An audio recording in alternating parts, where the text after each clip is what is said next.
Patrice Halimi, effectivement, nous laisse avec un bon paquet de questions.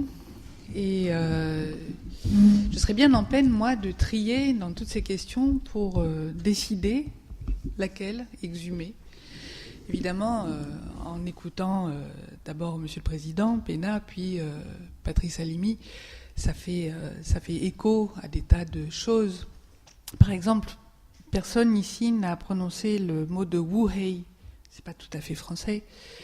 Le Wu Hei, c'est un concept chinois, c'est le fait de ne pas faire. Ne pas faire, en chinois, ça a un nom. En France, en anglais, en Occident, d'une manière générale, cette notion-là n'existe pas. Je me suis demandé, Dominique Bourse, si vous aviez pensé au Wu Hei pendant ces 4 années où vous aviez préparé le texte qui allait venir s'accrocher, s'arrimer à la Constitution française en préambule et qui allait avoir un destin si étonnant. Je me suis demandé aussi comment vous envisagiez cette destinée si contraire. Il y a d'une part le terme développement durable qui a eu le succès qu'on sait, mais qui d'une certaine manière est un éteignoir. Il y a peu de débats autour du développement durable. C'est comme si dès qu'on avait dit développement durable, on n'avait plus rien à ajouter et surtout ne pas discuter. En revanche, le principe de précaution, c'est extraordinaire comme il est immédiatement incriminé, soupçonné, mal vu. Et c'est étonnant aussi comme il se prête à des interprétations très diverses et très tranchées, je dirais. Est-ce que vous aviez prévu tout ça ? Et est-ce que vous aviez prévu qu'il se retrouverait lesté de petits camarades aussi pesants que la démocratie, l'environnement, l'avenir ? Oui, le lien avec la démocratie, l'environnement, l'avenir, oui. Que le principe serait mal compris, oui, parce que c'était déjà le cas au moment où la commission Coppens faisait son travail. C'est assez curieux, le destin de la précaution. C'est peut-être probablement dû au mot lui-même, mais il n'y a pas un principe qui ait donné lieu à tant de mécompréhension, tant de mésusages, tant de fantaisie, et pour te dire tant d'âneries, que le principe de précaution. Je vous donne un petit florilège très très rapide, et vous verrez, ça mêle des gens très très divers. Par exemple, un de nos anciens premiers ministres, en janvier 2003, à la suite d'un épisode neigeux, apparemment pas prévu par Météo France, et qui avait condamné un certain nombre d'automobilistes à passer la nuit dans leur voiture, et parfois avec femmes et enfants, s'était plaint le lendemain du fait qu'on n'avait pas appliqué le principe de précaution. Donc ça commençait bien. Il y a quelques années, un théologien catholique a écrit un article pour nous montrer que le principe de précaution servait essentiellement à légitimer l'avortement. Autrefois, un député connu, Léniel, avait renvoyé un directeur d'école au nom du principe de précaution parce qu'il soupçonnait qu'il était scientologue. De façon très polémique, on a justifié la guerre d'Irak au nom du principe de précaution, etc., etc. L'Académie française, au moment justement de la charte, nous avait dit que le principe de précaution, plutôt que sa constitutionnalisation, allait mettre en danger le savoir, la science, la santé, l'environnement des Français, et j'en passe. C'est-à-dire, on a dit tout et n'importe quoi. Alors en général, on commet 2 erreurs énormes au sujet du principe de précaution. Et si vous pensez aux quelques exemples que j'ai donnés, et la liste n'est pas close, vous voyez que c'est dans l'esprit de beaucoup un principe de gestion tous azimuts des risques. Comme si tous les risques étaient redevables du principe de précaution. C'est complètement faux. Le principe de précaution ne peut donner lieu qu'à de très très rares applications. On pourrait y revenir. Par exemple, on l'a évoqué récemment pour l'interruption du trafic aérien à la suite de l'éruption des Yaffles. Ça n'a rien à voir avec le principe de précaution. À la limite, pour le H1N1, c'est pareil. Ça n'a pas forcément grand-chose à voir avec le principe de précaution, etc., etc. Donc, voilà, en général, les 2 traits de la compréhension commune du principe, éradication du risque, risque zéro, et finalement un principe qu'on va retrouver partout et qui nous amènerait à, finalement, à une sorte d'excès de prudence. Alors là aussi, c'est une chose qui m'agace, cet excès de prudence, cette espèce d'aversion au risque qu'on impute au principe de précaution. On est quand même dans une société où on se fout du monde. On prétend élever le principe de responsabilité individuelle en un principe cardinal. Regardez la tritisation, regardez les subprimes, Dites-moi où est la responsabilité individuelle et son respect. Prenez la quasi-totalité des externalités environnementales, dites-moi quelles sont les régulations qui permettent d'imputer la moindre responsabilité. Alors, on a fait beaucoup de fantaisie, on a dit beaucoup de bêtises au sujet de ce principe. En le plaçant dans la Constitution, on pouvait se douter que le flux qui avait déjà largement commencé ne s'interromprait pas, mais je ne m'attendais pas du tout à ce qu'il soit aussi généreux. Et ça, c'était une surprise, et une très forte surprise. Si hubris il y a, c'est dans l'interprétation et dans les mésusages du principe. Est-ce à dire qu'il y a une incompréhension totale ou une méconnaissance totale de ce qu'est la précaution, le principe de précaution dans nos sociétés? Écoutez, ça, j'en suis pas du tout sûr. C'est un peu comme le climat. Il y a des gens, si vous voulez, qui peuvent douter sincèrement, pourquoi pas. Il y a des gens qui prennent pas le moyen d'éprouver leurs doutes, et puis il y a des gens que ça arrange, non seulement de douter, mais d'instiller le doute dans l'esprit des autres. J'ai bien peur qu'il en ait ainsi de la précaution. C'est une espèce de paravent. On la charge de tous les maux, alors que finalement son évocation en droit est extrêmement limitée. Le principe de précaution, il est simplement là pour assurer la sécurité des moyens. Maintenant, si la fin est zinzin, le principe de précaution n'a rien à dire, on ne peut pas du tout l'évoquer. C'est simplement là, on a des moyens pour atteindre une fin, on s'assure du fait que ces moyens nous permettront grosso modo d'atteindre cette fin. Ça s'arrête à ça, le principe de précaution, dans des cas très très particuliers. Justement, donnez-nous quelques exemples, parce que là, le suspense est à son comble. Bon, écoutez, c'est très simple, on va reprendre la définition. La précaution, ça vient d'une idée, elle a l'air très simple comme ça, mais en fait, c'est une mécanique assez complexe. L'idée est la suivante, c'est-à-dire quand on est confronté à des risques, alors on dit déjà grave, irréversible. C'est déjà mal fait, on devrait dire irréversible. C'est le plus universel, et ça c'est très important, dans un contexte d'incertitude scientifique. Alors, il faudrait revenir, on va peut-être y revenir après, sur la polysémie énorme de ce concept d'incertitude. L'incertitude scientifique, c'est pas l'incertitude technique, c'est pas l'incertitude policière, c'est pas l'incertitude en termes d'espionnage, etc. C'est une incertitude très très particulière. C'est quand on est vraiment confronté à des défauts circonscrits de connaissance. Quant aux conséquences de certaines techniques sur un certain nombre de phénomènes naturels qu'on peut évoquer la précaution, si tant est que ces conséquences soient effectivement irréversibles et graves. Alors, c'est rarissime. C'est un certain nombre... Alors, les grands risques de référence, c'est les grands risques globaux environnementaux, évidemment à commencer par le changement climatique. On peut parler d'accélération du rythme de la biodiversité, on pourrait parler de la diffusion des pseudo-hormones, etc. Il y a un certain nombre de grands risques comme ça, où effectivement on peut évoquer dans certaines circonstances le principe de précaution. On va pouvoir aussi l'évoquer sur des risques plus petits. Prenons par exemple la question de l'amiante. Ça aurait été un très bon exemple. Donc c'est quand même un nombre de cas extrêmement limités qui vont toucher soit l'environnement, très généralement l'environnement global, mais pas seulement, et de temps en temps la santé. Encore une fois, quand il y a une incertitude scientifique, c'est-à-dire un défaut circonscrit de connaissance. Alors, peut-être une dernière question, et puis on va passer la parole à Jean-François Mattei. Le lien que vous faites entre principe de précaution et démocratie, puisque c'est ça la question que pose Patrice Halimi ce soir. Alors, on peut avoir différentes interprétations du principe de précaution. Mettre en œuvre le principe de précaution, c'est déjà faire un état des connaissances et se mettre dans une démarche. C'est pourquoi seules les autorités publiques peuvent mettre en œuvre le principe de précaution, se mettre dans une démarche de production de connaissances.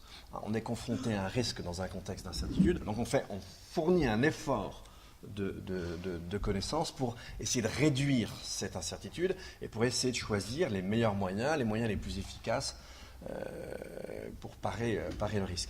Alors ça, c'est le premier élément. Et deuxième aspect, après, c'est les mesures. Quelles sont les mesures qu'on emploie? Donc il y a deux qualificatifs reçus dans la tradition juridique.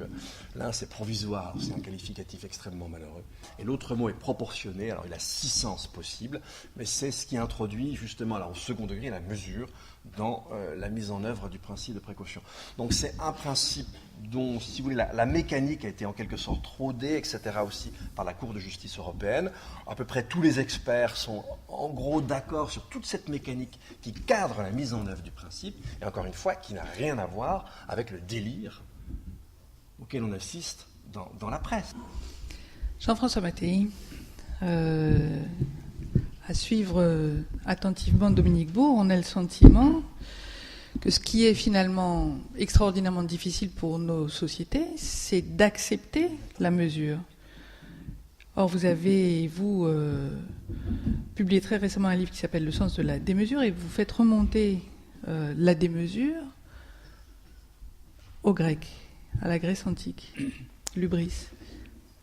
Oui, il en a été question dans l'exposé de Dominique Bourg, avec lequel je suis presque entièrement d'accord, avec quelques nuances qui portent sur la notion même de principe de précaution.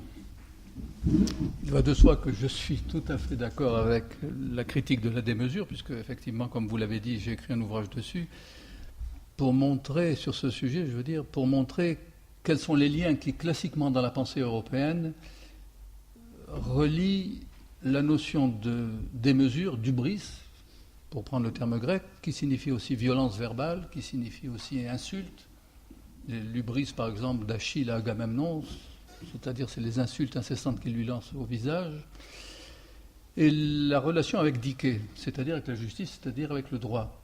Et effectivement, le couple fondamental dans la pensée grecque, qui s'est appauvri peut-être dans la pensée européenne ultérieure, c'est le couple hubris-Dike. Hubris venant toujours en tête.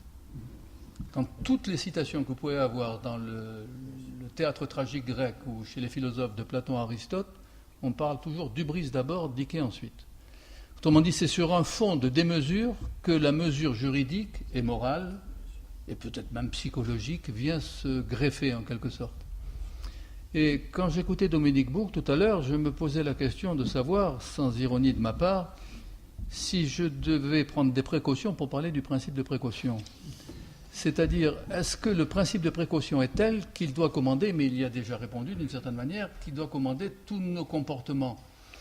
Alors, ce qu'il dit, et je crois que c'est très juste, c'est que le principe, il y a insisté à plusieurs reprises, le principe de précaution est finalement très limité. Mais c'est là que j'ai peut-être une nuance ou un léger bémol. Si le principe de précaution est si limité que cela, c'est-à-dire s'il ne limite pas ou s'il ne détruit pas les risques incessants et nécessaires de l'existence humaine, parce qu'une existence qui serait totalement définie au départ, comme on l'a vu tout à l'heure avec le docteur Halimi quand il a parlé de Zeus, qui s'ennuyait dans une éternité distraite, je dirais, l'existence n'aurait plus de sens. Le jeu même est fondé sur le risque. Le football même est fondé sur le risque. L'université même est fondée sur le risque. Donc le principe de précaution, effectivement, ne va pas éradiquer, je crois que Dominique Bourg a raison là-dessus, ne va pas éradiquer tous les risques. La question est de savoir s'il est étroitement limité à la protection de l'environnement et encore pas à tous les environnements. Pourquoi transformer la précaution en principe? Parce qu'un principe, fondamentalement, que ce soit un principe ontologique ou un principe physique, le principe d'inertie, par exemple, depuis Galilée, est un principe universel. Alors là, s'il ne gouverne pas universellement la conduite humaine, est-ce que ce n'est pas lui faire trop d'honneur, si je puis dire, que lui accorder le titre de principe? Et ce qui me gêne dans l'affaire du principe de précaution, c'est que, est-ce que c'est un principe ontologique, comme disent les philosophes? Est-ce que c'est une règle de droit? Ou est-ce que c'est une norme morale? Est-ce que véritablement la précaution peut devenir un principe constitutif de l'existence humaine? Je n'ai pas de réponse à cette question et je suis d'accord avec Dominique Bourg quand il critique fortement et à mon avis justement les véritables délires, c'est le terme qu'il a utilisé, des critiques du principe de précaution. D'un autre côté, est-ce que véritablement ce principe méritait, ou cette précaution méritait, de faire partie du bloc constitutionnel dont a parlé le président Pénat tout à l'heure? Autrement dit, est-ce qu'il est vraiment au même niveau que les droits de l'homme ou que les principes ontologiques fondamentaux de la pensée européenne et depuis la Déclaration universelle des droits de l'homme de 1948 de la pensée mondiale? Moi, ce qui me gêne le plus, vous avez rappelé tout à l'heure que j'étais un peu spécialiste de la pensée grecque, c'est que je ne vois pas la différence fondamentale entre le principe de précaution et la bonne vieille phronésis que vous trouvez déjà chez Homère, mais que vous trouvez surtout chez Aristote, lorsque Aristote définit par la phronésis non seulement la prudence, généralement les traducteurs traduisent comme ceci, mais la sagesse prudentielle, en quelque sorte. C'est une sorte d'équilibre mesuré qui fait qu'on ne va tomber dans aucun excès. Et est-ce que le principe de précaution ne risque pas lui-même de tomber dans des excès, c'est-à-dire dans des excès démesurés? Alors, soit de la part de ses contempteurs, soit de la part de ses défenseurs, qui vont vous sortir sans arrêt le principe de précaution comme une sorte de talisman pour certaines activités en tant que telles. Donc, est-ce qu'on n'est pas allé trop loin d'une certaine manière? Et encore une fois, je n'ai pas de réponse, n'étant pas spécialiste de cette question, comme Dominique Bourg ou d'autres juristes ou philosophes, ou politologues, tout simplement spécialistes de cette question. Est-ce que l'on ne fait pas une sorte de vœu pieux et en même temps de talisman rhétorique en utilisant sans arrêt le principe de précaution avec des excès peut-être sémantiques ou psychologiques ou sociologiques qui feraient finalement peur? Si je pose cette question et je termine cette première réponse là-dessus, c'est que d'une certaine manière nous vivons aujourd'hui, surtout depuis les travaux sur le principe de responsabilité de Hans Jonas, dans ce que le philosophe allemand appelait l'heuristique de la peur. C'est-à-dire que nous vivons d'une certaine manière aujourd'hui, non plus comme l'a rappelé tout à l'heure le président Pénat, avec la supposition que le progrès est une bonne chose, comme on le croyait au XIXe siècle, à l'époque du positivisme, à l'époque du progressisme généralisé en Occident, depuis les Lumières. Mais on vit aujourd'hui non plus avec un optimisme, mais avec une sorte de pessimisme de la peur, une heuristique de la peur, une interprétation de la peur dont parle encore une fois l'auteur du principe responsabilité, qui fait que notre responsabilité serait dorénavant sous la coupe de la peur. Or, il me semble qu'une responsabilité ne doit pas être liée à une heuristique de la peur ou, comme dirait Jean-Pierre Dupuy, à un catastrophisme éclairé. Car même si ce catastrophisme est éclairé, si nous devons agir uniquement sous la menace d'une catastrophe ou d'une peur, pour ne pas dire d'une angoisse, alors il en serait terminé de ce qu'on appelle la finitude, qui me paraît au contraire une très bonne chose. Là où je serais totalement d'accord avec Dominique Bourg, et avec d'autres auteurs d'ailleurs, qui l'ont précédé ou qui nous ont précédés, c'est que je crois qu'il y a fondamentalement dans l'être humain une finitude, et que le désespoir qui nous menace aujourd'hui vient du fait que l'homme moderne ne veut plus accepter cette finitude, ne veut plus accepter ses limites, dont parlait si bien Camus dans l'exil d'Hélène, dans l'été. Mais on y reviendra peut-être dans le débat pour cette première réponse.